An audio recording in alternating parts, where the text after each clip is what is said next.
Halo, namaku Maggie. Umurku 16 tahun dan aku cukup emosional. Sebagai anak kecil, aku tidak pernah selesai membaca buku dongeng. Sang pangeran akan menikahi sang putri dan aku akan menahan nafas lalu air mataku akan mengalir seperti sungai. Aku tidak bisa berada di tempat umum karena aku merasa sangat malu. Apakah kamu adalah tipe orang yang pemalu lalu menangis di tempat umum?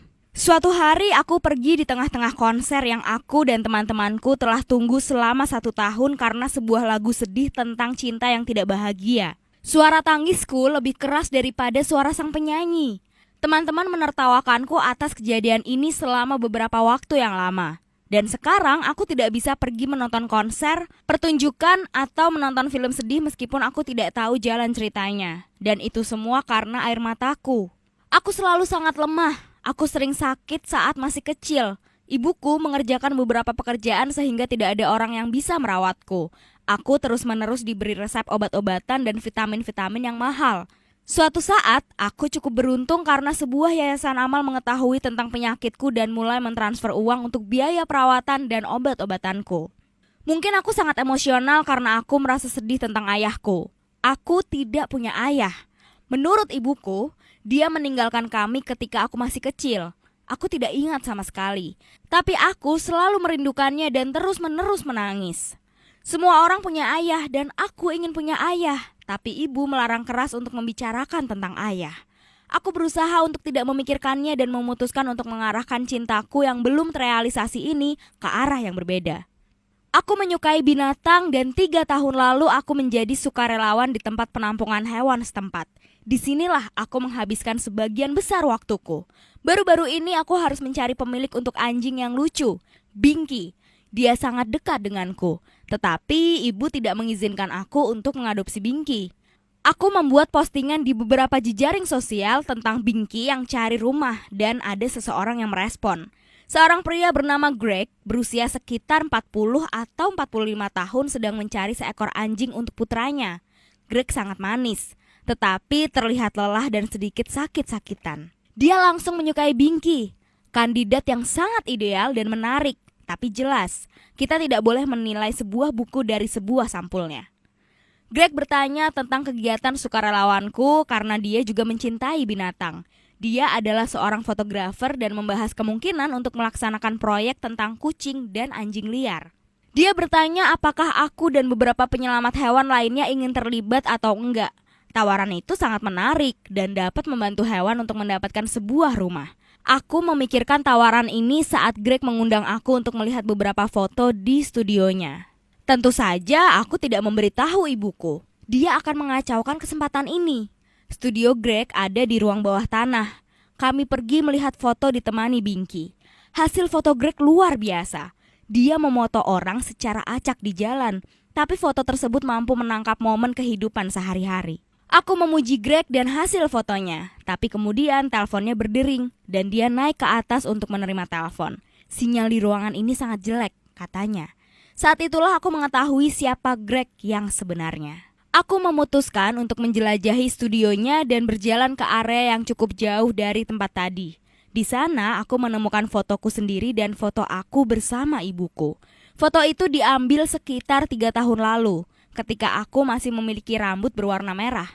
Ketika aku sedang mencari-cari, aku menemukan 2 folder yang berisi informasi tentang aku dan ibuku. Ini seperti adegan di sebuah film dengan tokoh seorang psikopat gila. Aku terkejut. Selama ini Greg telah mengikuti kami. Aku memutuskan untuk kabur dari ruangan ini, tapi sayangnya aku gak sempat. Greg sudah kembali dan langsung mendekatiku. Tenggorokanku kering karena ketakutan. Gak ada yang tahu di mana aku berada. Aku telah berbohong kepada ibuku dengan mengatakan bahwa aku akan tinggal larut malam di penampungan hewan. Aku merasa takut ketika dia mulai mendekat. Aku mulai berteriak, mendorong Greg dan entah dari mana, Binky bergegas menolongku. Menggigit kaki Greg sehingga aku bisa kabur. Begitu tiba di rumah, aku mulai menangis kencang. Tidak seperti biasanya, tiba-tiba mataku terasa sakit sekali. Alih-alih air mata, kristal mulai keluar dari mataku. Rasanya unik, seperti aku terbang keluar dari mataku. Apa yang sebenarnya terjadi? Aku memanggil ibuku, lalu dia masuk dan mengumpulkan kristal di telapak tanganku. Tangisanku menghasilkan 15 keping kristal. Rasanya mataku akan meledak. Tiba-tiba ada seseorang yang mengetuk pintu. Orang itu adalah Greg. Ibuku berdiri membeku karena terkejut. Greg membawa Binky bersamanya dan mengatakan bahwa mereka telah mengikuti kami, atau lebih tepatnya memotret kami saat di kota. Apa yang dikatakan Greg selanjutnya sangat mengejutkanku. Aku adalah ayahmu. Aku gak mempercayainya. Tapi ibuku mengangguk pelan. Ini gila. Rupanya Greg tidak ingin meninggalkan kami. Bertahun-tahun yang lalu ketika aku masih kecil, dia mengetahui bahwa dia memiliki penyakit langka. Metabolisme asam amino yang mudah menguap dan mempengaruhi fungsi ginjalnya. Akibatnya, jumlah asam amino sistein yang tinggi dan tidak normal itu terakumulasi dalam tubuhnya, kemudian terbentuk menjadi kristal. Dia diberitahu bahwa dia tidak akan bertahan lama dan dia tidak ingin menjadi beban bagi ibuku dan aku. Sehingga dia memilih untuk pergi.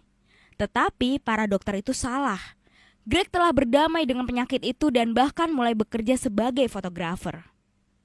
Dia mentransfer uang untuk aku dan ibuku sebanyak-banyaknya. Jadi, selama bertahun-tahun ini dia yang membiayaiku, bukanlah sebuah yayasan, melainkan ayah. Aku menahan emosiku ketika dia memberitahu kami bahwa dia berhak melakukan itu. Tapi setelah itu, aku menangis terseduh-seduh.